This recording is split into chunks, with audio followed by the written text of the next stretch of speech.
আইজুল হক কলেজের এক ছাত্র প্রেম করছে, তো ফেসবুকে ফ্রেন্ড বানাইছে। তো যারে ফ্রেন্ড বানাইছে ওর বাড়ি হলো আমেরিকা। হঠাৎ করে ওই ফ্রেন্ড ওরে মেসেজ দিছে, my dear friend, I hope your happy life, I love you, you coming soon men America, I established your visa ticket, every kinds of papers. You are my sweet dream. You are my heart. I love you. I kiss you. সুমাও দিয়ে দিছে। এখন বেচারা ওই আর ফেসবুকে খুলে খালি ABC লেখা দেখে, কিছু পরিবারই পান না। তুমি যদি ইংরেজি পড়তে না জানো তাহলে ওই তোমার আমেরিকার দোস্তের সাথে দোস্তি হবে না। এই জন্য আল্লাহ তোমার একটা প্রেমের চিঠি দিছে, এই চিঠিটা অর্থটা বুঝো, আল্লাহর সাথে ভাব লাগাও। জোরে বলে না আমিন। কারবালা মাদ্রাসার মসজিদে জুমার নামাজ পড়ে, নামাজের পরে বলতেছে, হুজুর সব মুসল্লি চলে যাক, আপনার সাথে আমার গোপন কথা আছে। আমি বললাম ঠিক আছে, সবাইকে বাড়ি করে দিলাম। যুবকটা এসে বলতেছে, হুজুর আমার সুন্দর ব্যবসা আছে, কিন্তু আমি বাপও ব্যবসা করে, আমিও করি, একসাথে করি, কিন্তু মোবাইলে জুয়া খেলার কারণে আমার ব্যবসা ধ্বংস, আর ফেনসিডিল না খাইলে আমার হয় না। বাস্তব কথা সে বলতেছে, যুবকটা বলতেছে, হুজুর আমি একটা যুবক ছেলে, আমার শরীরে যে যৌন ক্ষমতা এটাও নষ্ট হয়ে গেছে, বিবি আমার সঙ্গে ঝগড়া করে, বিবি আমাকে দেখতে পারে না, কারণ রাতের বেলা আমি বিবিকে সন্তুষ্ট করতে পারি না।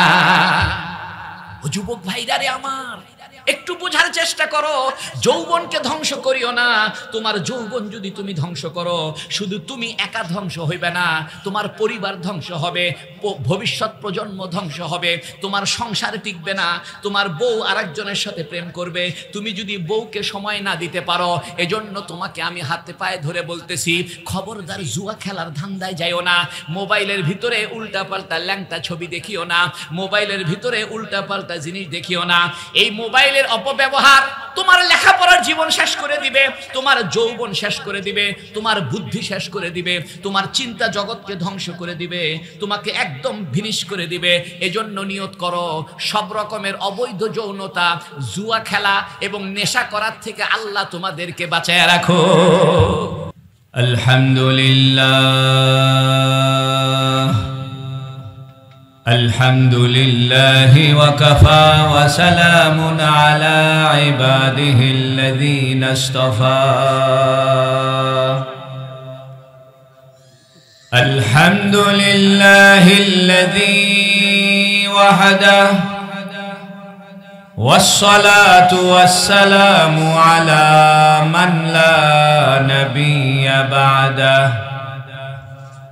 وبشانه قال جل وعلا إن الله وملائكته يصلون على النبي يا أيها الذين آمنوا صلوا عليه وسلموا تسليما درود إبراهيم পড়েন اللهم صل على محمد وعلى آل محمد كما صليت على إبراهيم وعلى آل إبراهيم إنك حميد مجيد اللهم بارك على محمد وعلى آل محمد كما باركت على إبراهيم وعلى آل إبراهيم إنك حميد مجيد أما بعد فقد قال جل وعلا وسارعوا إلى مغفرة وجنة عرضها كعرض السماوات والأرض وقال النبي صلى الله عليه وسلم خيركم من تعلم القرآن وعلمه বন্ধুরা আমার আমরা একটি ক্রান্তিকাল অতিক্রম করছি। রাজনৈতিকভাবে, আন্তর্জাতিকভাবে, অর্থনৈতিকভাবে, সাংস্কৃতিকভাবে গোটা পৃথিবী একটি নতুন পথে যাত্রা শুরু করেছে। বর্তমান শতাব্দী যেভাবে আমাদের যুব সমাজের মাঝে ইসলামের চেতনা, জেহাদের চেতনা, আল্লাহর রাসূলের প্রতি যুব সমাজের যে আকর্ষণ, একথা প্রমাণ করে আজকের শতাব্দী ইসলামের শতাব্দী। জোরে বলেন ঠিক কিনা? আমি বড় আশ্চর্য হই যখন দেখি আমাদের কলেজ বিশ্ববিদ্যালয়ের ছাত্ররা কালেমার পতাকা নিয়ে রাজপথ কাঁপিয়ে তোলে, ঠিক কিনা? একটা সময় ছিল আমরা মনে করতাম যে যুব সমাজ শুধু ফেসবুক আর টিকটক আর ইউটিউব নিয়ে পড়ে আছে, কিন্তু আমাদের এই ধারণা ভুল প্রমাণিত হয়েছে। আমরা দেখেছি আমাদের যুব সমাজ যেভাবে রাষ্ট্রের সংস্কারে এবং ইসলামী চিন্তা, চেতনা, জজবা, আগ্রহ বুকে লালন করেছে, এতে আমরা নতুন করে ইসলামের স্বপ্ন দেখছি। জোরে বলেন ঠিক কিনা? বন্ধুরা আমার, মানুষের জীবনের সবচাইতে গুরুত্বপূর্ণ অংশ হইল যৌবনকাল। যৌবনকাল মানুষের জীবনের গুরুত্বপূর্ণ সময়, কারণ মানুষ যখন যৌবনে পদার্পণ করে তার শক্তি, তার সাহস, তার কর্মস্পৃহা, তার কর্মচাঞ্চল্য অন্য যে কোনো সময়ের তুলনায় অধিক হয়। ধরে বলেন সুবহানাল্লাহ। যৌবনকালের ইবাদত আল্লাহর কাছে সবচাইতে প্রিয়। মানুষের জীবনে যৌবন আসবে, যৌবনের পরে বার্ধক্য আসবে, এটাই স্বাভাবিক। একটি হাদিস আপনাদের সামনে আমার মনে পড়েছে, বুখারী শরীফে হাদিসটি রয়েছে। তিন বন্ধু এক জায়গায় বেড়াতে বের হয়েছে। কয় বন্ধু?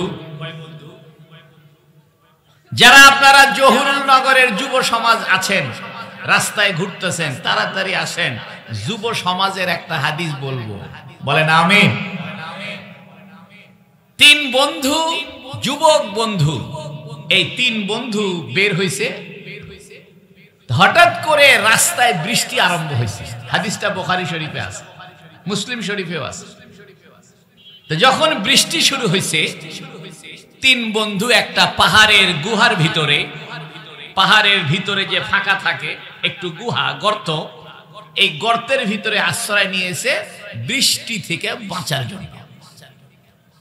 তো তিন বন্ধু বসে আছে, আকাশে মেঘ গ্রুম গ্রুম করতেছে, প্রবল বৃষ্টিপাত হইতেছে, বাতাস শঁ শঁ করে প্রবাহিত হইতেছে।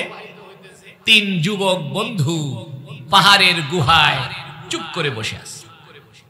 হঠাৎ করে বাতাসের তোড়ে, বাতাসের ধাক্কায় উপর থেকে একটা পাথরের টুকরা গড়িয়ে এসে যে গুহার ভিতরে তিন বন্ধু আশ্রয় নিয়েছিল, উপর থেকে একটা পাথরের টুকরা আইসা ওই গুহার মুখের মধ্যে পড়ে গুহাটা বন্ধ হয়ে গেছে।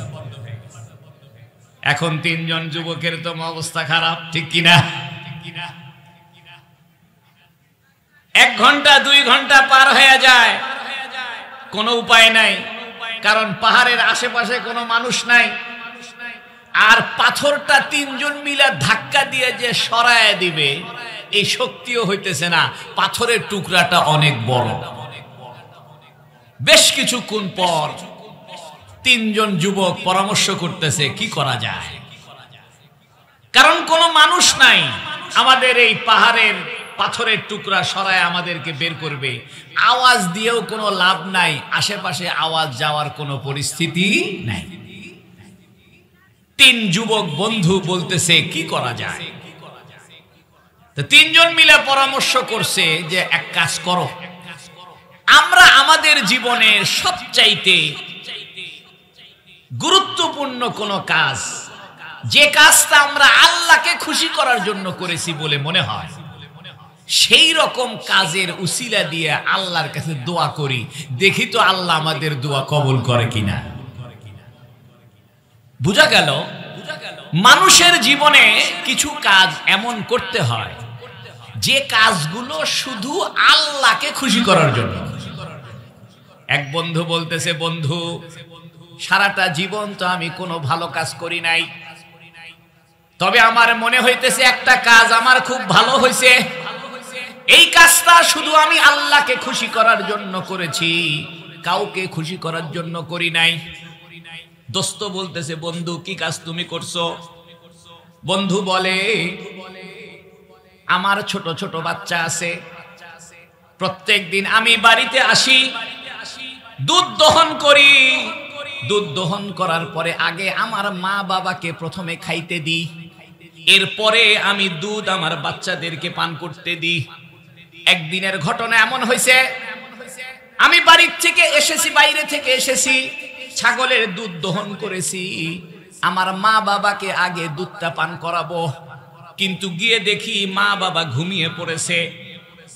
আমার ছোট ছোট বাচ্চারা আমার পায়ের কাছে কান্না করতেছে, বলতেছে, আব্বা আমাদেরকে দুধ দাও, আমাদেরকে দুধ দাও।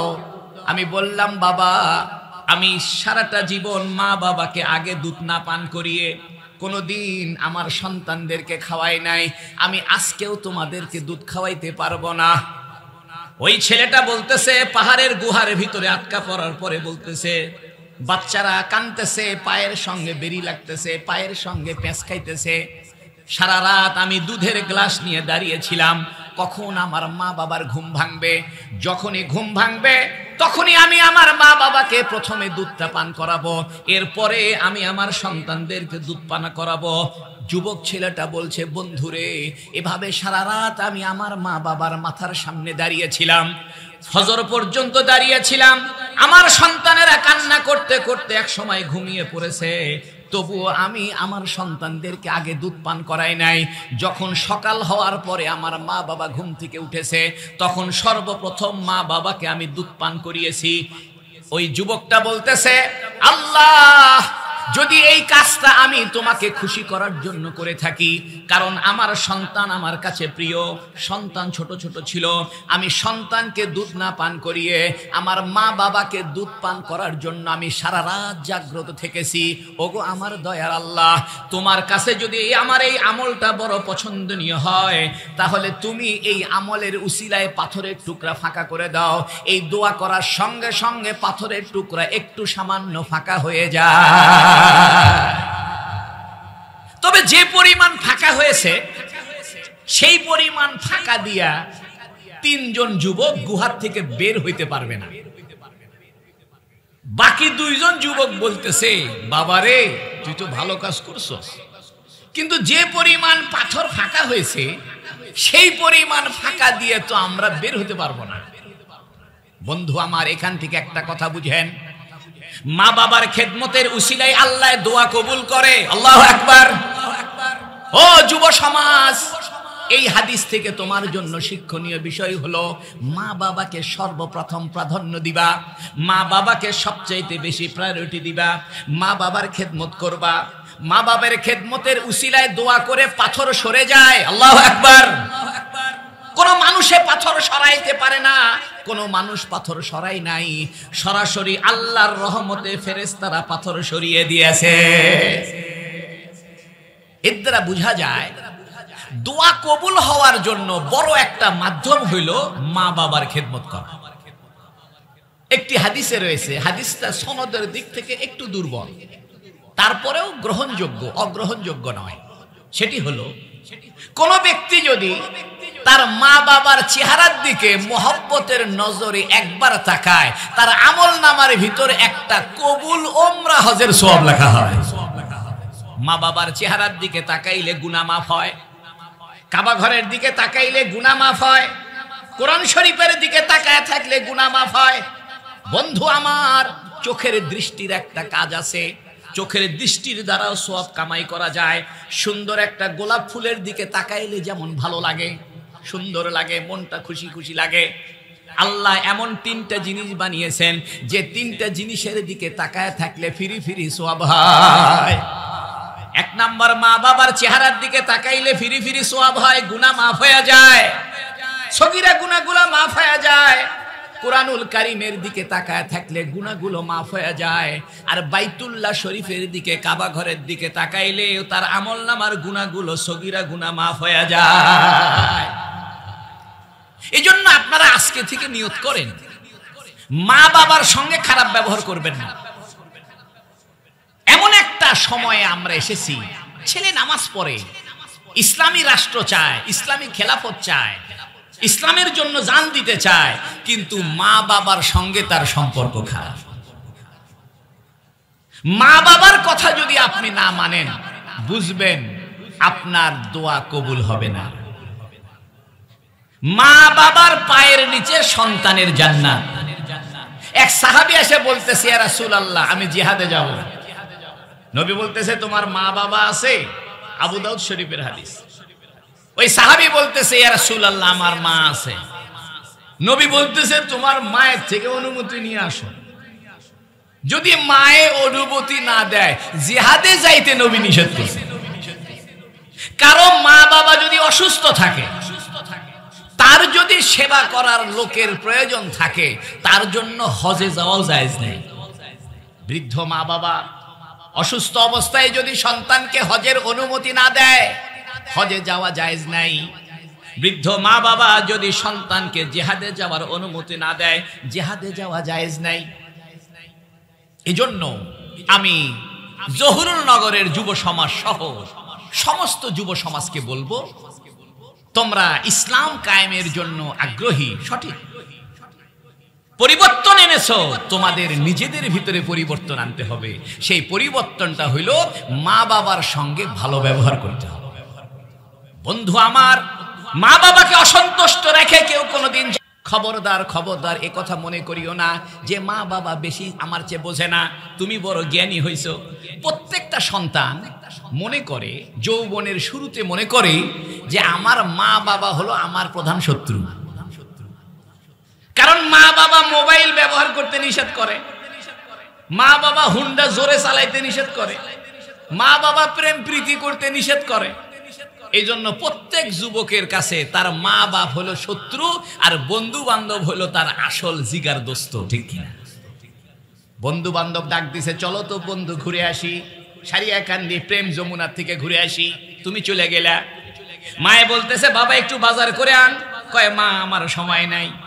বাপে বলতেছে, বাবা একটু কাজ করে আয়। কয়, সময় নাই। বন্ধু বান্ধবের পাল্লায় পড়ে তুমি প্রেম যমুনাতে ঘুরে বেড়াইতেছো সারিয়াকান্দি নদীর পারে। মা বাবাকে কষ্ট দিয়া তুমি কোনোদিন দুনিয়াতেও সফল হইবে না, আখিরাতেও সফল হইবে না। হাজারো যুবক আছে, মা বাবাকে যায় বলে আমার প্রাইভেট টিউশনির টাকা লাগবে। টিউশনি মাস্টারের টাকা হলো 800, বাপের থেকে নিচে 1200, ঠিক কিনা? আরে জোরে কও, আছে কিনা? বুকে হাত দিয়া কও, তোমাদের আসল রোগ আমি জানি। বাপকে যায় বলতেছে, আব্বা 2টা মাস্টার লাগে, আমার 2টা মাস্টার লাগে, 800 800 1600। বাপের থেকে খসাইছো 12 12 2400, 400 400 800 টাকা মেরে দিচ্ছ। এই টাকাটা যে মেরে দিলে বেকুপের মতো, এই টাকা আবার ডার্লিং এর পিছনে খরচ করেছে, ঠিক কিনা? ডার্লিং এর ফ্লেক্সি লোড দিয়ে দিচ্ছে, ডার্লিং এর পিছনে ঘুরে ঘুরে চাইনিজ খায়া খায়া পয়সাগুলো খতম করে দিচ্ছে।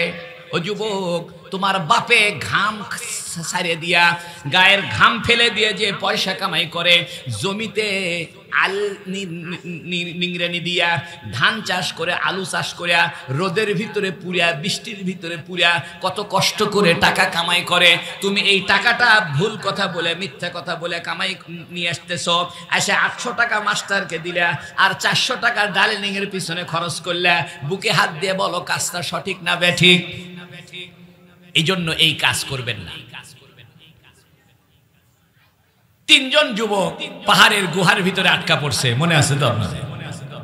যে পরিমাণ ফাঁকা হইছে, বাইরে হওয়ার কোনো উপায় আরেকজন যুবক বলতেছে, দেখি তো বন্ধু, আমি আমার সারা জীবনে একটা ভালো কাজ করছি আল্লাহকে খুশি করার জন্য, দেখি তো ওই কাজের উসিলা দিয়ে আজকে আল্লাহর কাছে দোয়া করব, দেখি তো আল্লাহ আমার দোয়া কবুল করে কিনা। দুইজন বন্ধু বলতেছে, দোস্ত তুমি যে নেক কাজটা করছো ওই নেক কামের উসিলা দিয়ে দোয়াটা করো। ওই যুবকে হাত তুলে আল্লাহকে বলে, আল্লাহ আমার একটা চাচাতো বোন ছিল, আল্লাহু আকবার, কি ছিল? চাচাতো বোন। হ্যাঁ, আমার এই চাচাতো বোন খুব সুন্দরী ছিল, তা আমি এই চাচাতো বোনের সাথে প্রীতি লাগাইছি। চাচাতো বোন আমারে পাত্তা দেয় না, আমি বহু ছলে বলে কৌশলে আমার চাচাতো বোনের সাথে প্রীত লাগাইছি, প্রেম লাগাইছি। এবং আমি তাকে, চাচাতো বোন একটু গরিব ছিল, আর্থিকভাবে দুর্বল ছিল, আমি ওকে 100 দিরহাম, 100 দিনার অর্থাৎ 100 স্বর্ণ মুদ্রা, 100 স্বর্ণ মুদ্রা আমি আমার চাচাতো বোনকে লোভ দেখাইছি দিব। উদ্দেশ্য হইল আমি আমার চাচাতো বোনকে নির্জনে পেতে চাই। যুবকটা বলতেছে, আল্লাহ আমি আমার সুন্দরী চাচাতো বোন অসৎ উদ্দেশ্যে তার সঙ্গে সম্পর্ক করেছি এবং 100 স্বর্ণ মুদ্রা দেওয়ার বিনিময়ে আমি তাকে গোপনে একদিন পেয়েছি, নির্জন জায়গায় আমার চাচাতো বোনকে নিয়ে গেছি। আমি কুকর্ম করার জন্য, জেনা করার জন্য চাচাতো বোনের শরীরের উপরে উঠছি। হঠাৎ করে আমার বোনটা বলতেছে, তুমি অন্যায় কাজ করিও না, নাজায়েজ কাজ করিও না। আল্লাহ আমার শরীরে তখন সর্বোচ্চ উত্তেজনা, সবচাইতে বেশি উত্তেজনা শরীরে ছিল। আমি আমার চাচাতো বোনকে অর্ধ উলঙ্গ করার পরেও আমি হঠাৎ করে তাকে ছেড়ে দিছি শুধু আল্লাহ তোমার ভয়ে। আমি সেদিন তোমার ভয়ে আমি জেনার থেকে বিরত ছিলাম, তোমার ভয়ে সেদিন নির্জনে আমার চাচাতো বোনকে পাওয়ার পরেও আমি তাকে ব্যবহার করি নাই। আল্লাহ রে, আমি যদি এই কাজটা তোমাকে খুশি করার জন্য করে থাকি তাহলে আজকে পাথরের টুকরা তুমি সরায়া দাও। এই দোয়া করার সঙ্গে সঙ্গে পাথরের টুকরা আরেকটু সরে যায়। কি বোঝা গেল? বোঝা গেল যৌনতা যদি আপনি কন্ট্রোল করতে পারেন তাহলে আল্লাহ আপনার দোয়া কবুল করবে, এমন ভাবে কবুল করবে অসম্ভব জিনিসকে সম্ভব করে দিবে। পাথরের টুকরা কোনো সরানোর উপায় নাই, কোনো মানুষ নাই, কোনো লোকজন নাই, আওয়াজ দিয়ে কাউকে জানানোর ডাকার কোনো রাস্তা নাই। কিন্তু যেহেতু সে অবৈধ যৌন কর্ম থেকে বিরত থাকছে, জেনা থেকে বিরত থাকছে, মহিলাদের সংস্পর্শ, হারাম সংস্পর্শ থেকে বিরত থাকছে, এই জন্য আল্লাহ পাক তার দোয়াটা এমন ভাবে কবুল করছেন এবং পাথরের টুকরা আরেকটু সরিয়ে দিয়েছে। আজকে যৌনতা, অবৈধ যৌনতা আমাদের কাছে ভাত মাছের মতো হয়ে গেছে। মোবাইলকে কন্ট্রোল করো, মোবাইল তোমার জীবন ধ্বংস করতেছে। মোবাইলের কিছু ভালো ব্যবহার আছে, কিছু খারাপ ব্যবহার আছে। তুমি একা একা মোবাইলে জুয়া খেলিও না। হাজার হাজার যুবক ছেলে মোবাইলে জুয়া খেলে। কয়েকদিন আগে এক যুবক ছেলে আমার কাছে আসছে, এসে বলতেছে, হুজুর আমার ব্যবসা আছে কিন্তু আমি মোবাইলে অনলাইনে জুয়া খেলার আসক্ত হয়ে পড়ছি। এই জুয়া খেলতে খেলতে আমার ব্যবসা বাণিজ্য সব শেষ হয়ে গেছে, হুজুর আমারে বাঁচান। আমি বলছি, আর কি কি করো সেটা কও। কয়, হুজুর আমি ফেন্সিডিলও খাই। বাস্তব কথা বলতেছি, কোনো মিথ্যা কথা নয়। কারবালা মাদ্রাসার মসজিদে জুমার নামাজ পড়ে, নামাজের পরে বলতেছে, হুজুর সব মুসল্লি চলে যাক, আপনার সাথে আমার গোপন কথা আছে। আমি বললাম ঠিক আছে, সবাইকে বাইরে করে দিলাম। যুবকটা এসে বলতেছে, হুজুর আমার সুন্দর ব্যবসা আছে, কিন্তু আমি বাপও ব্যবসা করে, আমিও করি, একসাথে করি, কিন্তু মোবাইলে জুয়া খেলার কারণে আমার ব্যবসা ধ্বংস, আর ফেন্সিডিল না খাইলে আমার হয় না। বাস্তব কথা সে বলতেছে, যুবকটা বলতেছে, হুজুর আমি একটা যুবক ছেলে, আমার শরীরে যে যৌন ক্ষমতা এটাও নষ্ট হয়ে গেছে। বিবি আমার সঙ্গে ঝগড়া করে, বিবি আমাকে দেখতে পারে না, কারণ রাতের বেলা আমি বিবিকে সন্তুষ্ট করতে পারি না। ও যুবক ভাইরা রে আমার, একটু বোঝার চেষ্টা করো, যৌবনকে ধ্বংস করিও না। তোমার যৌবন যদি তুমি ধ্বংস করো, শুধু তুমি একা ধ্বংস হইবে না, তোমার পরিবার ধ্বংস হবে, ভবিষ্যৎ প্রজন্ম ধ্বংস হবে, তোমার সংসার টিকবে না, তোমার বউ আরেকজনের সাথে প্রেম করবে। তুমি যদি বউকে সময় না দিতে পারো, এজন্য তোমাকে আমি হাতে পায়ে ধরে বলতেছি, খবরদার জুয়া খেলার ধান্দায় যাইও না। মোবাইলের ভিতরে উল্টা পাল্টা ল্যাংটা ছবি দেখিও না, মোবাইলের ভিতরে উল্টা পাল্টা জিনিস দেখিও না। এই মোবাইলের অপব্যবহার তোমার লেখাপড়ার জীবন শেষ করে দিবে, তোমার যৌবন শেষ করে দিবে, তোমার বুদ্ধি শেষ করে দিবে, তোমার চিন্তা জগৎকে ধ্বংস করে দিবে, তোমাকে একদম ভিনিশ করে দিবে। এজন্য নিয়ত করো, সব রকমের অবৈধ যৌনতা, জুয়া খেলা এবং নেশা করার থেকে আল্লাহ তোমাদেরকে বাঁচায় রাখো। ওই ছেলে আমারে বলতেছে, হুজুর কি করি, জুয়া খেলা ছাড়া আমার হয় না, ফেন্সিডিলও খায়। তোর আমি বললাম, তুমি এক কাজ করো, যখনই তোমার জুয়া খেলতে মনে চাইবে 2 রাকাত নামাজ পড়বে। আমার কাছে আসছে তাবিজ নেওয়ার জন্য, ফুফা নেওয়ার জন্য। আমি তো ফুফা দেওয়ার হুজুর না। আমি বলছি, বাবা ফুফা বাদ দাও, তোমার যখনই জুয়া খেলতে মনে চাইবে 2 রাকাত নামাজ পড়বে। আমার দিক তাকায় আছে, হুজুর এটি আবার কি করলেন? বলছে, হ, তুমি জুয়া খেলতে যে মনে চাইবে 2 রাকাত নামাজ পড়বে, কইবে যে আল্লাহ আপনি কোরআন শরীফে বলছেন ধৈর্য আর নামাজের মাধ্যমে সাহায্য চাইতে, তা আমি নামাজ পড়ে আপনার কাছে সাহায্য চাইতেছি। আল্লাহ আমারে আপনি জুয়া খেলার প্রতি বিরক্ত ভাব তৈরি করে দেন, জুয়া খেলার থেকে আমারে বাঁচান। আমি বললাম, শোনো, যখনই তোমার ফেন্সিডিল খাইতে মনে চায়, সঙ্গে সঙ্গে আগে 2 রাকাত নামাজ পড়বে, নামাজ পড়ে তারপরে খাইবে। হুজুর আমারে কয়, হুজুর আপনি অনুমতি দিলেন? আমি যে তোমারে নামাজ পড়ে খাওয়ার অনুমতি দিছি, কারণ আল্লাহ পাক কোরআনে বলছেন, ইন্নাস সালাতা তানহা আনিল ফাহশাই ওয়াল মুনকার, অবশ্যই নামাজ অশ্লীল অশোভন কাজ থেকে বাঁচায় রাখে। ও বন্ধু, এটা আল্লাহর কথা, আমার কথা না। আল্লাহ নিজে বলতেছে, তুমি যদি ভালো মতো নামাজ পড়ো, নামাজ তোমাকে অশ্লীল কাজ থেকে বাঁচাবে, অশোভন কাজ থেকে বাঁচাবে, নামাজ তোমাকে আল্লাহর সাহায্য পাওয়ায় দিবে। ও বন্ধু, ওই ছেলেটা 2-3 দিন পরে এসে বলতেছে, হুজুর আগে প্রত্যেক দিন 1 বোতল 2 বোতল খাইতাম, এখন নামাজ পড়ার পরে মনে হয় আর না খাই। আল্লাহু আকবার। আচ্ছা, নামাজ পড়ে দোয়া করে কি ফেন্সিল খাইতে মনে চাইবো? কেউ কি নামাজ পড়ে ওযু করে সিনেমা হলে যাইবো? মানে কেবলই নামাজ পড়ছেন, পরে কি মোবাইল বাইর করে ল্যাংটা ছবি দেখতে মনে চাবে? আমার যুবক ভাইরারা, তোমাকে ভালো করে বুঝার চেষ্টা করো। তুমি হলো আগামীর ভবিষ্যৎ, তুমি আগামীর বাংলাদেশ, তুমি আগামীর ইসলামের সৈনিক। তোমার দ্বারা অনেক কাজ হবে। তুমি যদি ধ্বংস হও, দেশটা ধ্বংস হয়ে যাবে, ইসলামের অগ্রযাত্রা থেমে যাবে, সমাজ ব্যবস্থা ভেঙে যাবে। হাজারো যুবককে আমি চিনি, গ্রাম থেকে উঠে এখানে কষ্ট মষ্ট করে ইংরেজিতে অনার্সে চান্স পাইছে, তার বাপেও শিক্ষক, মায়েও শিক্ষিকা, কিন্তু ফেন্সিডিল খায়া আর জুয়া খেলার নেশায় পড়ে ধ্বংস হয়ে গেছে। তাই আমি বলছি, বাপজানেরা আমার, শুনে রাখো, নিজেকে প্রস্তুত না করলে দেশ কোনোদিন প্রস্তুত হবে না।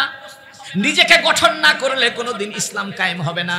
ইসলাম কায়েমের প্রথম শর্ত হলো তুমি নিজেকে গঠন করতে হবে। ইসলাম কায়েমের প্রথম শর্ত হলো নিজেকে আগে ভালো মানুষ বানাইতে হবে। আমরা নিজেকে ভালো মানুষ বানাইতে রাজি নাই, খালি ফেসবুকের মুজাহিদ হইতে রাজি। ফেসবুকে এমন এমন স্ট্যাটাস দেয়, মনে হয় কালকে যুদ্ধ লাগলে উনি আগে নামবে, কিন্তু ফজর নামাজই পড়েনি। ফজর নামাজ পড়ার মতো কষ্ট করতে পারো না, তুমি আবার জিহাদ করবে, এটা তো আমার বিশ্বাস হয় না। কারণ শীতকালে ঘুম থেকে উঠে ফজর নামাজ পড়া, তাহাজ্জুদ পড়াও তো একটা জিহাদ। নিজের রাগকে কন্ট্রোল করতে পারো না, কিসের জিহাদ করবে? বন্ধু আমার, ভাইরারে আমার, রাগ কন্ট্রোল করতে শিখো। আমাদের যুবকদের রাগ, এত রাগ, রিকশাওয়ালার উপর রাগ করে, মা বাবার উপর রাগ করে, বন্ধু বান্ধবের রাগ করে। খালি রাগ করে না, মাকে মারেই ফেলে দিচ্ছে, ঠিক কিনা? কদিন আগে দুপসেসের খবর শুনলাম, এক ছেলে নাকি মাকে মারছে, পরে আবার শুনলাম যে ওই মারেনি, আরেকজন মারছে। যেই মারুক, সন্তানের নামে এমন কথা কেন উঠবে যে সে তার মাকে হত্যা করে? আমার যুবক ভাইরারে আমার, যৌনতাকে কন্ট্রোল করো, নেশার থেকে কন্ট্রোল করো, জুয়া খেলার থেকে নিজেকে কন্ট্রোল করো। আর এগুলো কন্ট্রোল করার জন্য তোমাকে আল্লাহর সাথে সম্পৃক্ত হতে হবে। নিজেকে মেডিটেশন করো, একটু ধ্যান করো, একটু তপস্যা করো। 5টা মিনিট মনে মনে ভাবো, আসমান বানিয়েছে কে? 5টা মিনিট ভাবো, আসমান থেকে বৃষ্টির পানি দেয় কে? আল্লাহ পাক কোরআনে এই কথা বলেন, ওয়া আনজালা মিনাস সামাই মাআ, আমি তো আকাশ থেকে পানি দিই, ফাআখরাজা বিহি মিনাস সামারাতি রিজকাল লাকুম, আসমানের পানি তোমাদের জমিনে এসে পড়ে, অতঃপর আমি আল্লাহ জমিন থেকে তোমাদের জন্য খাবারের ব্যবস্থা করে দিই। বন্ধু আমার, তুমি তো দুনিয়াতে তোমার ইচ্ছায় আগমন করনি, একজন তোমাকে দুনিয়াতে পাঠিয়েছেন। তুমি তো তোমার নিজের ইচ্ছায় চলতে পারো না, এই দেহটা তো তুমি তৈরি করনি। তুমি যে ধান খাও, কাঁচামরিচ খাও, এগুলো কি তুমি বানাইছো নাকি? আল্লাহ কোরআনে বলছেন, আনতুম তাখলুকুনাহু আম নাহনুল খালিকুন, তুমি সৃষ্টি করো না আমি সৃষ্টি করি। আনতুম তাজরাউনাহু আম নাহনুজ জারিউন, তুমি ফসল ফলাও না আমি ফসল ফলাই। আল্লাহু আকবার। 5টা মিনিট একটু নিজেকে বোঝাও, মসজিদের কোনায় বসে, বারান্দায় বসে, ঘরের মধ্যে বসে 5টা মিনিট মেডিটেশন করো, একটু ধ্যান করো, একটু চিন্তা করো, কে তোমাকে লালন পালন করে, কে তোমার জন্য আকাশ থেকে পানি দেয়, কে তোমার জন্য মাটির থেকে খাবারের ব্যবস্থা করে, কে তোমার জন্য দুধের ব্যবস্থা করে, মুরগির ডিমের ব্যবস্থা করে। একটাও তো তুমি বানাও নাই। কোন সায়েন্টিস্টের ক্ষমতা নেই একটা ধান বানাইতে পারে, কোন বিজ্ঞানীর ক্ষমতা নেই একটা কাঁচামরিচ বানাইতে পারে। জোরে কও ঠিক কিনা? এজন্য আল্লাহর কুদরতের কথা চিন্তা করবা, দিলটা শান্তি হবে। মানুষের অন্তরের কিছু খোরাক দরকার। 24 ঘন্টা তুমি আইপিএল নিয়ে ব্যস্ত, 24 ঘন্টা প্রেম প্রীতি নিয়ে ব্যস্ত, 24 ঘন্টা শুধু ফেসবুক নিয়ে ব্যস্ত। একবার ঢিংঢাং দেখে, একবার সূরা কেরাত দেখে, একবার ওয়াজও শোনে। কারণ ফেসবুক হলো খিচুড়ি। ফেসবুক কি? টাইমবেন এই গান বার হয়েছে, আবার টাইমবেন ওয়াজ বার হয়েছে, আবার টাইমবেন ল্যাংটা ড্যান্স বার হয়েছে, আবার টাইমবেন দেখবেন যে বাইরে হয়েছে ইউনূস সরকার কি করলো, আবার টাইমবেন ইসকন কি করছে। মানে তাল ঠিক নেই, সব খিচুড়ি একসাথে। এই খিচুড়ির থেকে বাঁচো। ও বন্ধু আমার, তুমি যদি কিছু করতে চাও আগে নিজেকে প্রস্তুত করো। দেখেন, দুধ দেখছেন নি? দুধ খাইছেন না আপনারা? আরে জোরে কর না, রাগ করছেন নি আমার? দুধ যদি পানিতে ফেলে দেন তাহলে পানির সাথে দুধ মিশে শেষ হয়ে যাবে।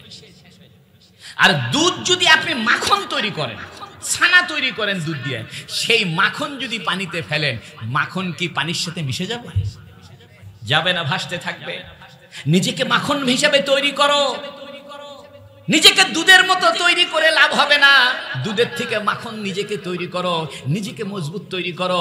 এজন্য নিজেকে তৈরি করার জন্য তোমার ভদ্রতা শুরু করে দাও, তোমার আমল আখলাক ভালো করো, তোমার মোরালিটি ভালো করো, তোমার সত্যবাদিতা ভালো করো, তোমার ন্যায় নীতি ভালো করো।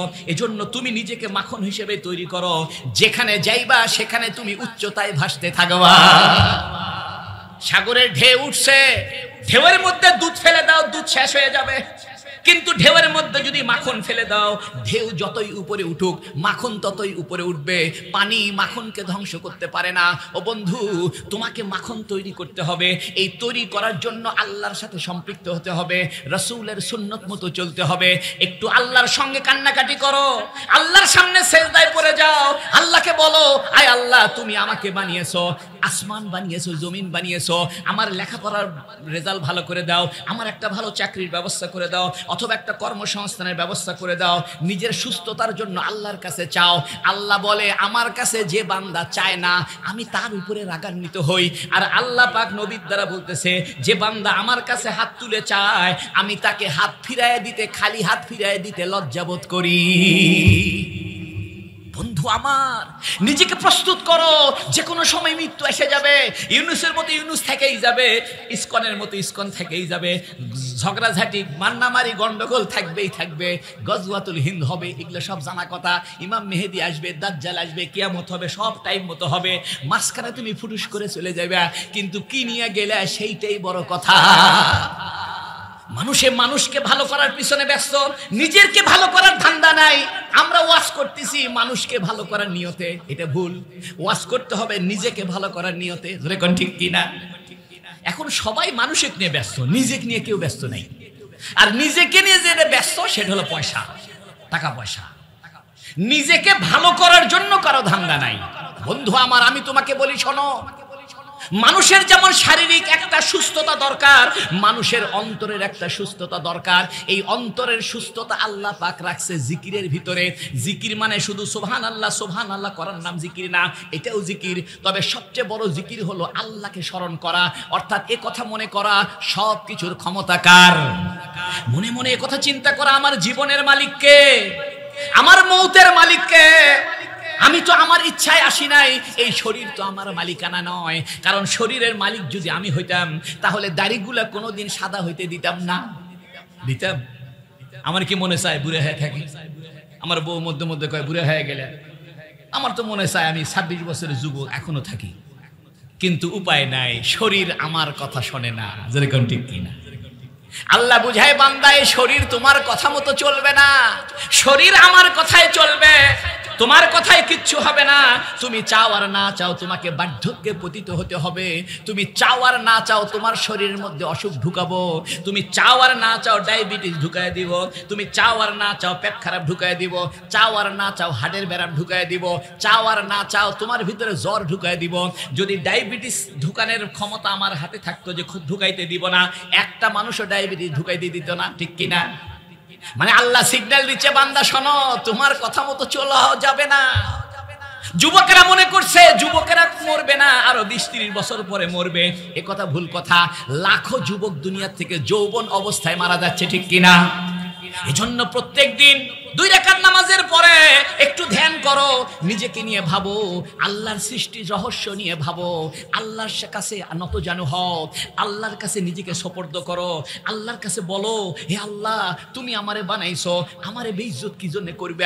তুমি আমারে বানাইছো, আমারে কষ্ট কেন দিবে? তুমি আমারে বানাইছো, আমাকে কামাই রোজগারের ব্যবস্থা করে দাও, সুন্দর একটা দিনদার বউ দাও, বাপ মার সাথে ভালো ব্যবহারে তৌফিক দান করো, আমার দ্বারা যদি কেউ কষ্ট না পায়, আমিও যেন কারো দ্বারা কষ্ট না পাই। এগুলো আল্লাহকে বলো। তুমি তো আল্লাহর সাথে কথাই বলো না, ডার্লিং এর সাথে ঘন্টার পর ঘন্টা মোবাইলে কথা বলতেছো।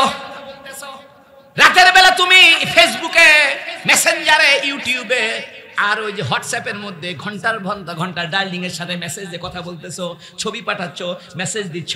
তুমি তো আল্লাহকে একবারও বললে না আল্লাহ আমার এটা এটা দরকার। এজন্য আল্লাহর সঙ্গে কথা বলার নাম হলো মুনাজাত। দেখেন, দোয়া আর মোনাজাতে পার্থক্য আছে। আমরা দোয়া করি, মোনাজাত করি না। দোয়া মানে আহ্বান করা, ডাকা, উচ্চ স্বরে ডাকাকে আরবিতে দোয়া বলে। মোনাজাত মানে কানে কানে কথা বলা। আচ্ছা, সব কথা কি মানুষ জোরে বলতে পারবে? কিছু কথা আছে কানে কানে বলতে হয়, চুপে চুপে বলতে হয়। জোরে বললে মানুষে বলবে বাটা বদমাইশ। মনে করেন আমি আপনাদের এখানে ওয়াজ করতে আসি, আসার আগে দিয়ে নিউ মার্কেটে গেছি, সুন্দরী একটা মেয়ে দেখছি। এই কথা যদি বাড়ির যে কই বউকে যে শোনো, মার্কেটে একটা সুন্দরী মেয়ে দেখলাম, তোমার সেই হেভি সুন্দর, চোখগুলো সেই, ফিগার সেই, হেভি সুন্দর। বউ খুশি না বেজার? বউ কবে সরে শত বাগো। মনে করেন আল্লাহ মাফ করুক, কেউ চুরি করছে, যায় যদি বন্ধু বান্ধব দোস্ত আমি আজকে চুরি করে আছি, কবে নি? আপনি বউয়ের কাছে অন্য মেয়ের সুন্দরের কথা বললে বউ খুশি হবে না বেজার? কিছু কথা আছে বউকে বলা যায় না, বউকে বললে বউ নারাজ হয়ে যাবে। কিছু কথা আছে মা বাপকে বলা যাবে না, মা বাপকে বললে মা বাবা বলবে তোর মতো শয়তান ছেলে দরকার নাই। কিছু কথাবার্তা আছে, এমন বিষয় আছে যেগুলো বন্ধু বান্ধবকে বললে বন্ধু বান্ধব বলবে তোর মতো বন্ধু আমার দরকার নাই। এমন কিছু মানুষের জীবনের ঘটনা আছে, এই ঘটনা মাকে বলা যায় না, বাপকে বলা যায় না, বন্ধুকে বলা যায় না, কাউকে বলা যায় না। আল্লাহ বলতেছে বান্দা তোমার জীবনের এমন এমন অপরাধ আছে যে অপরাধ তুমি কাউকে বলতে পারো না, ওগুলো কানে কানে ফিসফিস করে আমাকে বলো, আমি ওই গুনাহটাও মাফ করে দিব। এই যে যুবক ছেলেটা পাহাড়ের মধ্যে আটকা পড়ছে, 3 জন যুবক পাহাড়ের গুহার ভিতরে আটকা পড়ছে। একটা যুবক তার চাচাতো বোনের সঙ্গে অপকর্ম করার জন্য গেছিল। এই কথা যদি তার চাচাকে বলে, খুশি না বেজা?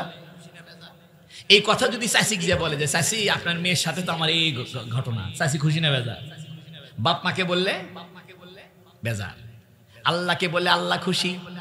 যেই না ওই যুবক ছেলেটা বলতেছে আল্লাহ আমি তো আমার জীবনে একটা বড় অপরাধ করেছি, আমার চাচাতো বোনের সঙ্গে অপকর্ম করার জন্য 100 স্বর্ণ মুদ্রা দিয়ে তাকে রাজি করাইছিলাম, একদম শরীরের উপরে আমি আরোহণ করেছিলাম, কিন্তু হঠাৎ করে তোমার কথা মনে হয়েছে আল্লাহ তো এতে বেজার হয়ে যাবে, আমি সঙ্গে সঙ্গে মেয়েটাকে ছেড়ে দিছি।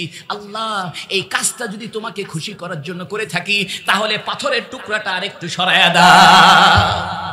যুবক ভাইরা রে আমার, তোমার কাছে সুন্দরী মেয়েরা আসবে, তোমার কাছে জুয়া খেলার কথাবার্তা আসবে, তোমার কাছে নেশা করার বিষয় আসবে, তুমি এইটা বাদ দিবা আর আল্লাহকে বলবা, আল্লাহ আমি যুবক ছেলে, সুন্দরী মেয়ে আমার প্রেমে পড়ছিল, সুন্দরী মেয়েরা আমার মেসে আসতে চাইছিল, আমার জুয়া খেলার সুযোগ ছিল, আমার নেশা করার সুযোগ ছিল, আয় আল্লাহ আমি নেশা করিনি, আমি সুন্দরী মেয়েকে বাদ দিয়ে দিছি, তোমাকে ভয় করিয়া এই উসিলা দিয়ে যখন দোয়া করবা তোমার জিন্দেগীর সমস্ত দোয়া আল্লাহ কবুল করে নিবে।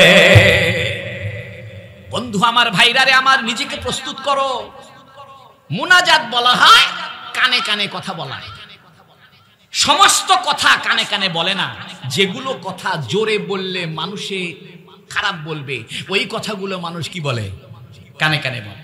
2 নম্বরে, যার প্রতি আস্থা আছে, যার প্রতি বিশ্বাস আছে যে এই কথাটা বললে সে আমাকে বেইজ্জত করবে না, সে আমাকে আউট করে দিবে না, সে আমাকে ধাক্কা দিবে না, এই রকম লোকের কাছেই তো কানে কানে কথা কয়, ঠিক কিনা? যার প্রতি আস্থা আছে তাকে কানে কানে কথা বলে।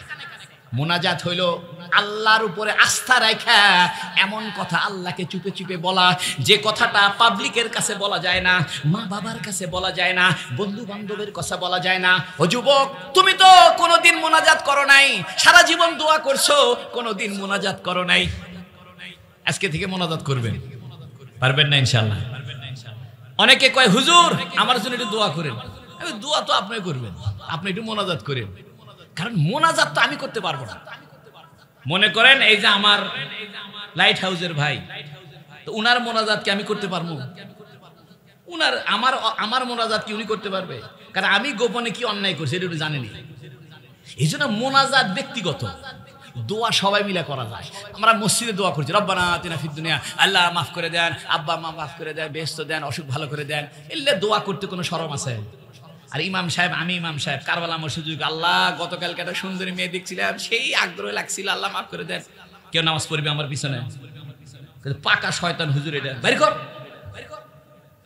এটা কি হুজুর রে, বজ্জাত হুজুর। এই জুমার নামাজ পড়াবার এসে মেয়ে মানুষ দেখছে, সেটা আবার আল্লাহ করছে। এর মানে মোনাজাত জোরে করা যায় না। ও যুবক, তুমি আল্লাহর সঙ্গে মোনাজাত লাগাও। হাদিস শরীফে আছে, মান সাল্লাল্লাহু ইউনাজি রাব্বাহ, যে ব্যক্তি নামাজ পড়ে সে যেন আল্লাহর সাথে কানে কানে কথা বলে। আল্লাহু আকবার। তুমি নামাজ পড়ার মানে হলো আল্লাহর সঙ্গে কানে কানে কথা বলা। নামাজ পড়ার অর্থ হলো আল্লাহর সাথে ভাব লাগানো। বন্ধু, তোমার ডার্লিং তোমাকে ফোন দিছে, চলো আজিজুল হক কলেজে আমতলার নিচে দুপুর 2টার সময় আসিও। ডার্লিং আসে নাই, তুমি যে অপেক্ষা করতেছো কখন আসে কখন আসে। আল্লাহ তোমাকে ডাক দিছে, বন্ধু সকালবেলা ঘুম থেকে উঠে আমার সঙ্গে দেখা করে যাও। দুপুরবেলা আল্লাহ আবার ডাক দিছে, বন্ধু দুপুরবেলা আমার সঙ্গে একটু কথা বলো। বিকালবেলা আল্লাহ আমাকে ডাক দিছে, বন্ধু বিকালে আমার সঙ্গে একটু কথা বলে যাও। সন্ধ্যার সময় আল্লাহ আরেকবার ডাক দিছে, বন্ধু সন্ধ্যার সময় একটু কথা বলে যাও। রাত্রে ঘুমের আগে আল্লাহ আবার ডাক দিছে, বন্ধু ঘুমের আগে আমার সঙ্গে আবার আরেকবার কথা বলো। সকালবেলা আল্লাহর সঙ্গে কথা বলা হয়, তার নাম ফজরের নামাজ। দুপুরবেলা আল্লাহর সঙ্গে কথা বলতে হয়, এর নাম জোহরের নামাজ। বিকালবেলা আল্লাহর সঙ্গে কথা বলতে হয়, এর নাম আসরের নামাজ। সন্ধ্যার সময় আল্লাহর সঙ্গে কথা বলতে হয়, এটার নাম মাগরিবের নামাজ। আর রাতে ঘুমের আগে আল্লাহর সঙ্গে আবার কথা বলে ঘুমাইতে হয়, এটার নাম এশার নামাজ। ও বন্ধু, তোমাকে বলছি শোনো, জীবনটাকে নষ্ট করিও না, হঠাৎ করে মৃত্যু চলে আসবে। আইনামা তাকুনু ইউদরিকুমুল মাউত ওয়ালাউ কুনতুম ফি বুরুজিম মুশাইয়াদা। তুমি যেখানেই থাকো না কেন মৃত্যু তোমাকে ধরে ফেলবে। তুমি যেখানেই থাকো না কেন মৃত্যু তোমাকে খুঁজে ফেলবে। কুল্লু নাফসিন যায়িকাতুল মাউত, সব জীবনকে মৃত্যুর স্বাদ গ্রহণ করতে হবে।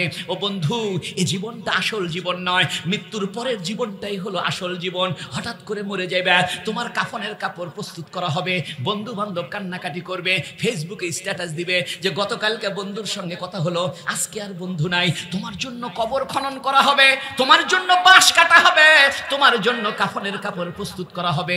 একটাবার ভাবো, তোমার জীবনে কিন্তু কাফনের কাপড় গায়ে দিতে হবে, তোমাকে কিন্তু কবরে নামতে হবে। ও বন্ধু, তুমি কি কবরের কোনো প্রস্তুতি গ্রহণ করেছো কিনা? এজন্য কবরের প্রস্তুতি গ্রহণ করো। নিজের কথা আগে ভাবো, নিজেকে মাখন তৈরি করো, এরপরে ইসলামী আন্দোলন করো, এরপরে ইসলাম প্রতিষ্ঠা করো। তুমি নিজেকে মাখন তৈরি না করে যদি ইসলাম প্রতিষ্ঠা করতে চাও, একদম ঘুষ খায়া 2 নম্বর অফিসার হইবে। এজন্য আফগানিস্তানে আমার বন্ধু বান্ধব যারা জিহাদ করছে, বুঝছেন, বলতেছে দোস্ত জিহাদ করবার আশা রাশিয়ার গোয়েন্দা সংস্থা হইয়া লাখ লাখ টাকা কামাই করছে, গেছে ইসলামের পক্ষে যুদ্ধ করার জন্য, আর রাশিয়ার গোয়েন্দা সংস্থার পক্ষ হয়ে কাজ করে ডলার কামাই করছে। জিহাদ হইল না কুফরি হইল? কারণ কি? নিজেকে তৈরি করেনি, নিজেকে তৈরি করেনি। এই জন্য গজওয়াতুল হিন্দ করবে ভালো কথা, আগে নিজেকে তৈরি করো। তাছাড়া গজওয়াতুল হিন্দ করবে যাবে, ধরে দুটো পিটন দিবি, তুমি সব কয়ে দিবে।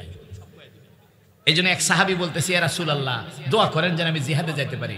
নবী কাছে বেশি জিহাদের দোয়া করো না, জিহাদ লাগলে করো, কারণ জিহাদ কঠিন কাম। জিহাদ করবে, ধরে নিয়ে যায় যখন পিটন দিবি, লোহার শেক দিবি, তখন তুমি কইবে যে এলে ইসলাম টিসলাম কিছু মানি না বাবা, হাউ মাউ করে কান দিবে। এই জন্য বন্ধু আমার, জিহাদের দরকার আছে, জিহাদের আকাঙ্ক্ষা রাখতে হবে। জিহাদ করা ফরজ সময় মতো। বাংলাদেশ সেদিকেই আগাচ্ছে, এটা বলার অপেক্ষা নাই। পৃথিবী এখন সেই দিকে ঘুরতেছে। হিন্দুত্ববাদীরা ওরা এদেশে ঝামেলা বাঁধানোর চেষ্টা করতেছে ইসকনের নাম দিয়ে বিভিন্ন। আমি স্পষ্ট বলি, এদেশের সাধারণ হিন্দুরা খুব ভালো। যারা সাধারণ হিন্দু এরা আমাদের ভাই। ইহুদি আর জায়নিজম এক না। ইহুদি এক জিনিস, জায়নবাদ আর এক জিনিস। ইহুদিদের একটা দল মনে করে যে আমাদেরকে ইহুদিবাদী রাষ্ট্র প্রতিষ্ঠা করতে হবে এবং এটা ফিলিস্তিনেই করতে হবে। এরা মদও খায়, ড্যান্সও দেয়, এরা হলো জায়নবাদ। আর যারা অরিজিনাল ইহুদি এরা মাথা টুপি দেয়, মুখে দাঁড়িয়ে আছে। অরিজিনাল ইহুদি মেয়েরা বোরকা পরে। অরিজিনাল ইহুদিরা ওরা মদও খায় না, শুয়োরও খায় না, অরিজিনাল ইহুদি। রাব্বাই বলে, রাব্বাই। কিন্তু ওদের মধ্যে যারা রাজনৈতিক উচ্চাভিলাষী এরা হলো জায়নবাদ। হিন্দুদের মধ্যে যারা অরিজিনাল সনাতনী হিন্দু এরা হলো দুনিয়া ত্যাগী। ভালো, দুনিয়া ত্যাগী দেখেই তো গরুর গোশত খাচ্ছে না, দুনিয়া ত্যাগী দেখেই তো শাকসবজি খায়। কিন্তু যারা হিন্দু ধর্মের নাম দিয়ে রাজনৈতিক উচ্চাভিলাষ বাস্তবায়ন করার জন্য ইসকন নাম দিয়ে দেশে ভেজাল বাঁধাতে চায়, এরা হলো দেশের শত্রু। ঠিক কিনা? আমি ওইদিকে যাব না বন্ধু আমার। জিহাদ করতে হবে, একটা সময় আসবে। তবে এর আগে তোমাকে পাক্কা মুসলমান, মাখন মার্কা মুসলমান হতে হবে। তুমি যদি মাখন মার্কা না হও, আমেরিকান ডলারের কাছে বিক্রি হয়ে যাইবে, রয়ের ডলারের কাছে বিক্রি হয়ে যাইবে, কেজিবির ডলারের কাছে বিক্রি হয়ে যাইবা। এই জন্য তুমি নিজেকে যদি প্রস্তুত করো, আল্লাহর দিকে মনোনিবেশ করো, তাহলে কোনো মানুষ তোমাকে কোনোদিন টাকা দিয়ে কিনতে পারবে না। আটকা পড়ছে। এক নাম্বার, মা বাপের খেদমত করার জন্য সারা রাত দুধ নিয়ে দাঁড়ায় ছিল, উসিলে দিয়ে দোয়া করছে, আল্লাহ পাথর সরায় দিছে। ঠিক কিনা? দুই নম্বর, যুবক ছেলে সুন্দরী মেয়েকে কাছে পায়াও মেয়েকে ছেড়ে দিছে, আল্লাহর ভয়ে দোয়া করছে, উসিলা দিয়ে পাথর আরেকটু ফাঁক হয়ে গেছে। তিন নম্বর, এক যুবক বলতেছে, ভাই আমি একটা কর্মচারী নিয়োগ দিছিলাম, কর্মচারী আমার থেকে কিছু পাইতো, অর্থাৎ চাউল টাউল এগুলো পাইতো, কিন্তু কর্মচারী বেতন না নিয়ে চলে গেছে। পরে আমি চিন্তা করলাম এই কর্মচারীর বেতনটাকে আমি কাজে লাগাই। এই বেতনের পয়সা দিয়ে আমি একটা ছাগল কিনছিলাম, সেই ছাগলের থেকে আরো ছাগল হয়েছে, সেগুলো দিয়ে আমি একটা গরু কিনছিলাম, আরো অনেক গরু হয়েছে। ওই গরু বিক্রি করতে উট কিনছিলাম, আরো অনেক উট হয়েছে। কয়েক বছরের মধ্যে ছাগলের পাল, উটের পাল, গরুর পালে ভরে গেছে ময়দান। আল্লাহু আকবার। ওই যুবক বলতেছে, আল্লাহ, কয়েক বছর পরে ওই শ্রমিক আমার কাছে এসে বলতেছে আমার পারিশ্রমিক দাও। তা আমি বললাম, ও যুবক, তুমি যে আমার পারিশ্রমিক পাইবে, এই যত গরু দেখতেছো, উট দেখতেছো, ছাগল দেখতেছো, এগুলো সব তোমার পারিশ্রমিক নিয়ে যাও। কর্মচারী বলতেছে, আমার সঙ্গে ঠাট্টা করো নি মিয়া, আমি তোমার কাজ করছি, অল্প একটু চাউল পাবো, খেজুর পাবো, সেইটা দাও। যুবক বলতেছে, শোনো, তোমার পাওনা আমার কাছে ছিল, আমি তোমার পাওনাকে নার্সিং করে, এটা নাড়াচাড়া করে বড় খামার বানায় ফেলছি, ছাগলের পাল বানায় ফেলছি, গরুর পাল বানায় ফেলছি, উটের পাল বানায় ফেলছি, তুমি এগুলো সব তোমার মালিকানা নিয়ে যাও। তখন ওই শ্রমিকটা সব নিয়ে গেছে। যুবকটা পাহাড়ের গুহার ভিতরে দোয়া করতেছে, আয় আল্লাহ, আমি যদি আপনাকে খুশি করার জন্য একটা বড় ছাগলের পাল থেকে দিয়ে থাকি, উটের পাল থেকে দিয়ে থাকি, গরুর পাল থেকে দিয়ে থাকি, এটা যদি আপনাকে খুশি করার জন্য করে থাকি, তাহলে পাথরের টুকরাটা আপনি ফাঁকা করে দেন। এই দোয়া করার সঙ্গে সঙ্গে পাথরের টুকরা ছাটাস করে বাইরে পড়ে গিয়া তিনজন যুবক হাসতে হাসতে বের হয়ে যায়।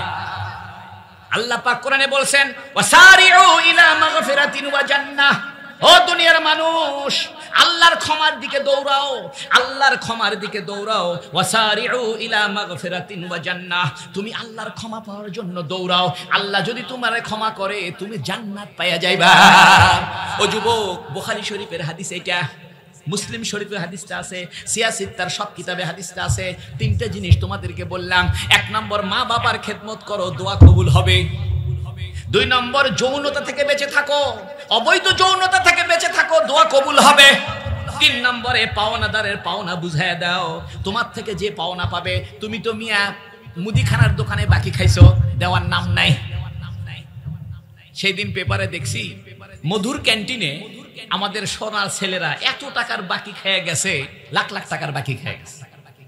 এটা হলো সোনার ছেলেদের সভাপতি সেক্রেটারির কাম। রাজনৈতিকভাবে মানুষকে জুলুম করিও না, একজনের জুলুম আরেকজনের উপরে ফেলিও না। একজন অপরাধ করছে আরেকজনের বাড়িতে আগুন দিও না, মিথ্যা মিথ্যা মামলা দিও না, অন্যায় কাজ করিও না। তুমি অন্যায় করে যা কিছু করবে, বিএনপির যা হয় হোক, জামাতের যা হয় হোক, জাতীয় পার্টির যা হয় হোক, তোমার কিন্তু কবরে খবর আছে। তুমি মানুষের রাজনৈতিক ফায়দা নেওয়ার জন্য কেন মিথ্যার আশ্রয় নিবে? রাজনীতির উপকার করার জন্য কেন তুমি নিজেকে বিপদে ফেলবে? হাজার হাজার মানুষ মিথ্যা মামলা করতেছে, হাজার হাজার মানুষ মানুষের বাড়িতে আগুন দিচ্ছে, দোকানে আগুন দিচ্ছে। আমাকে খারাপ বলিও না, একথা বলো না হুজুর বেন সৈরাচারের দালাল। অন্যায় অন্যায়, খবরদার কোনো অন্যায় করবেন না। কোন বিধর্মী, কোন হিন্দুদের মন্দির, বাড়ি ঘরে, দোকানপাটে টোকা দেওয়া হারাম। কেউ যদি অন্যায় ভাবে কোন হিন্দুর দোকানে বাড়িতে অন্যায় ভাবে টোকা দেয়, জীবনে জান্নাত পাবে না। মনে রাখিও, নবী কাফেরদেরকেও চান্স দিছে। এজন্য মুসলমান ইসলাম গ্রহণ করার পরে, সাহাবায়ে ইসলাম গ্রহণ করার পরে, যেমন আমর বিন আস, হাদিসটা শোনেন। আমর বিন আস হুজুর সাল্লাল্লাহু আলাইহি ওয়াসাল্লামের জামাই, কাফের ছিল। তো উনার অন্তরে ইসলাম গ্রহণের আগ্রহ হয়েছে। মানুষে আমর বিন আসের কাছে টাকা পয়সা জমা রাখত, বিশ্বস্ত মানুষ ছিল, নবীর জামাই, বুঝেন, জয়নবের জামাই। তো উনি গেছে মদিনা শরীফে। তো মদিনার সামনে দিয়ে ব্যবসা করতে যায় সিরিয়াতে। তো সাহাবায়ে কেরাম ধরছে, ধরে নিয়ে আসছে। তখন হুজুর সাল্লাল্লাহু আলাইহি সাল্লামের কন্যা জয়নব বলতেছে, আব্বা, আমার স্বামীরে ধরে আনছে, আমার স্বামীর নিরাপত্তা আমি দিলাম, আমার স্বামীর ব্যাপারে আমি দায়িত্ব নিলাম, আমার স্বামীকে ছেড়ে দেন। সুবহানাল্লাহ। এর মানে হলো, আরবদের নিয়ম ছিল, কোন একজন ব্যক্তি যদি কোন একজন নাগরিককে নিরাপত্তার ঘোষণা দিত, তাহলে তাকে আর কেউ আঘাত করতো না। এই জন্য ফাতে মক্কার সময় নবী বলছেন, আবু সুফিয়ানের ঘরে যে ঢুকবে সে নিরাপদ, অমকের ঘরে যে ঢুকবে সে নিরাপদ। অর্থাৎ আরবদের সামাজিক নিয়ম ছিল, যে কোনো মানুষ যে কোনো মানুষকে নিরাপত্তার ঘোষণা দিতে পারে। তা জয়নাব মসজিদে দাঁড়ায় বলতেছে, আমর বিন আস আমার স্বামী, তার নিরাপত্তা আমি নিলাম। আমর বিন আসকে সবাই বলতেছে, তুই তো কাফের, ইসলামের বিরুদ্ধে যুদ্ধ করছু। তো জয়নাবও করছে, আপনি মুসলমান হয়ে যান। করছে, রাখো মুসলমান, বাদ দাও। তো উনার কাছে টাকা পয়সা ছিল, উনি বলছে, আমি একটু মক্কায় যাব, তারপরে আসতেছি, তা হওয়ার পরে হবে। উনি মক্কায় চলে গেছে। মক্কায় যাওয়ার পরে উনার কাছে যত মানুষ ব্যবসার টাকা পয়সা রাখছিল, সব টাকা পয়সা মক্কাবাসীকে ভাগ করে দিছে। ভাগ করে দিয়ে আবার মদিনা এসে বলতেছে, ইয়া রাসূলুল্লাহ, এখন আমারে মুসলমান বানায় দেন। এর মানে কি জানেন? এর মানে হলো, আমি কাফের থেকে মুসলমান হব, কিন্তু কোন কাফেরের টাকা আমি মেরে খাবো না, সমস্ত কাফেরের টাকা আমি বুঝাই দিব। নবী সাল্লাল্লাহু আলাইহি সাল্লাম যখন হিজরত করতে বের হয়েছেন, হযরত আলীকে বলছেন, আলী, আমার বিছানায় থাকো। কারণটা কি? কারণ নবীর কাছে মানুষের টাকা পয়সা জমা ছিল, নবী তো টাকা মেরে দিয়ে চলে যেতে পারতো। কারণ যাদের টাকা নবীর কাছে, এরা সবাই তো কাফের। শুধু কাফের না, নবীর শত্রু। কিন্তু নবী করছে কি, সমস্ত টাকা পয়সা আলীকে দিছে, দিয়ে বলছে, আলী, আমার বিছানায় ঘুমাও, আগামীকাল সকালবেলা যারা যারা টাকা সবাইকে দিয়ে দিবে, এরপরে তুমি পরে আস্তে ধীরে হিজরত করবে। এর দ্বারা বোঝা যায় কোন কাফের টাকাও মেরে খাওয়া জায়েজ নাই, কোন শত্রুর টাকাও মেরে খাওয়া জায়েজ নাই। যেখানে 70 টাকা মারে খাওয়া জায়েজ নাই, তুমি আমার দেশের ভাই, কেন একজনের ক্ষতি করবা, কেন বিধর্মীদের ক্ষতি করবা? সব হিন্দু অপরাধী না, যারা অপরাধী তাদের বিচার সরকার করবে, একজনের অপরাধ আরেকজনের গায়ে পড়বে না। লা তাজিরু ওয়াজিরাতুন বিজরা উখরা। আমরা হিন্দু ভাইদেরকে বলতে চাই, আপনারা এদেশে থাকবেন, এদেশের সন্তান আপনারা, কোনো আপনাদের অসুবিধা নাই, আপনাদের গায়ে একটা টোকাও কেউ দিবে না। আমরা মন্দির পাহারা দিয়ে দেখিয়েছি, আপনাদের বিরুদ্ধে কেউ যাবে না, আপনারা নির্ভয়ে থাকেন, আপনারা আমাদের ভাই হিসাবে থাকবেন। তবে স্বৈরাচারের আর ফ্যাসিবাদের দোসর হয়ে কাজ করার দুঃসাহস দেখাবেন না, রাজনৈতিক বিশৃঙ্খলা করবেন না, ভারতের এজেন্ডা বাস্তবায়নের ধান্দা করবেন না, ভারতের রেজিম বাস্তবায়নের ধান্দা করবেন না। সাদাসিধা হিন্দু হয়ে থাকেন, ভাই হয়ে থাকেন, গলায় গলায় মিলে আমরা একসঙ্গে থাকব। আমাদের এই যে সেলোপাড়াতে মন্দির মসজিদ পাশাপাশি, ঠিক কিনা? ঠিক না? ফতে আলী বাজার আর পাশেই মন্দির, কোনো ঝামেলা আছে? 1000 বছর থেকে আমরা হিন্দু মুসলমান একসঙ্গে আছি, কোনো ঝামেলা নাই। নতুন করে তোমরা ঝামেলা শুরু করতেছো, কত বড় দুঃসাহস তোমাদের, ঠিক কিনা? এজন্য আমরা হিন্দু ভাইদেরকে বলবো, ইসকনীয় হিন্দু থেকে দূরে থাকেন। হিন্দু এক জিনিস, হিন্দুবাদ আর এক জিনিস, ইহুদি এক জিনিস, জায়নিজম আর এক জিনিস। আমার যুবক ভাইরা, আমার বহু কথা বললাম, আমি আপনাদেরকে বলতে চাই, নিজেদের অন্তরকে ভালো করেন। অন্তর ভালো যার, সব ভালো তার। হাদিস শরীফে আছে, ইন্না ফিল জাসাদি লামুদগাহ, মানুষের শরীরে একটা গোশতের টুকরা আছে, ইজা সলুহাত সলুহাল জাসাদু কুল্লু, ওই গোশতের টুকরা যদি ভালো হয়ে যায় পুরো শরীরটা ভালো হয়ে যাবে। ওয়া ইজা ফাসাদাত ফাসাদাল জাসাদু কুল্লু, ওই গোশতের টুকরা যদি নষ্ট হয়ে যায় পুরো শরীরটা নষ্ট। রাসূলুল্লাহ সাল্লাল্লাহু আলাইহি ওয়াসাল্লাম বললেন, আলা ওয়াহিয়াল কলব, শুনে রাখো, এটা হলো তোমাদের অন্তর। অন্তর যদি ভালো হয়ে যায় সব ভালো হবে, অন্তর যদি খারাপ হয় সব খারাপ হয়ে যাবে। অন্তর ভালো করার অর্থ কি? অর্থ হলো আমি হিংসা করব না, আমি লোভ করব না, আমি কারো টাকা অন্যায়ভাবে গ্রহণ করব না, আমার দ্বারা কেউ কষ্ট পায় এই কাজ করব না। আমার অন্তরটাকে ভালো করতে হবে। আর অন্তর ভালো করার মাধ্যম হলো নামাজ, অন্তর ভালো করার মাধ্যম হলো কোরআন তেলাওয়াত করা, অন্তর ভালো হওয়ার মাধ্যম হলো জিকির করা। এজন্য কোরআনের অর্থ বুঝে বুঝে অর্থ পড়বেন। সারা জীবন কোরআন তেলাওয়াত করে গেলেন, একটা বারও কোরআনের তরজমা আপনি পড়ে দেখলেন না, একটা বার আপনি চেষ্টা করলেন না কোরআনের ভিতরে আল্লাহ কি বলতে চায়, রাসূলুল্লাহর জীবনটা আপনি জানলেন না, রাসূলুল্লাহর চরিত্র আপনি জানলেন না। ও বন্ধু, ফিজিক্স পড়লে, কেমিস্ট্রি পড়লে, বায়োলজি পড়লে, মাইক্রোবায়োলজি পড়লে, কত কিছু লেখাপড়া করলে, আল্লাহ তোমাকে একটা প্রেমের চিঠি পাঠাইছে, এই চিঠির অর্থটা তুমি আজও জানলে না। তোমার চাইতে হতভাগা একজনও হতে পারে না। আইজুল হক কলেজের এক ছাত্র প্রেম করছে, তো ফেসবুকে ফ্রেন্ড বানাইছে, তো যারে ফ্রেন্ড বানাইছে ওর বাড়ি হলো আমেরিকা। তো হঠাৎ করে ওই ফ্রেন্ড ওরে মেসেজ দিছে, my dear friend, I hope your happy life, I love you, you coming soon men America, I established your visa, ticket, every kinds of papers. You are my sweet dream, you are my heart, I love you, I kiss you. সুমাও দিয়ে দিছে। এখন বেচারা ওই আর ফেসবুকে খুলে খালি ABC লেখা দেখে, কিছু পরিবারই পান না। তুমি যদি ইংরেজি পড়তে না জানো তাহলে ওই তোমার আমেরিকার দোস্তের দোস্তি হবে না। এই জন্য আল্লাহ তোমার একটা প্রেমের চিঠি দিছে, এই চিঠিটা অর্থটা বুঝো, আল্লাহর সাথে ভাব লাগাও। জোরে বলেন আমিন। আল্লাহ রাব্বুল আলামিন আমাদের সবাইকে এই কথাগুলোর উপরে আমল করা তৌফিক দান করে। জোরে বলেন আমিন। ওয়া আখিরু দাওয়ানা আনিল হামদুলিল্লাহি রাব্বিল আলামিন।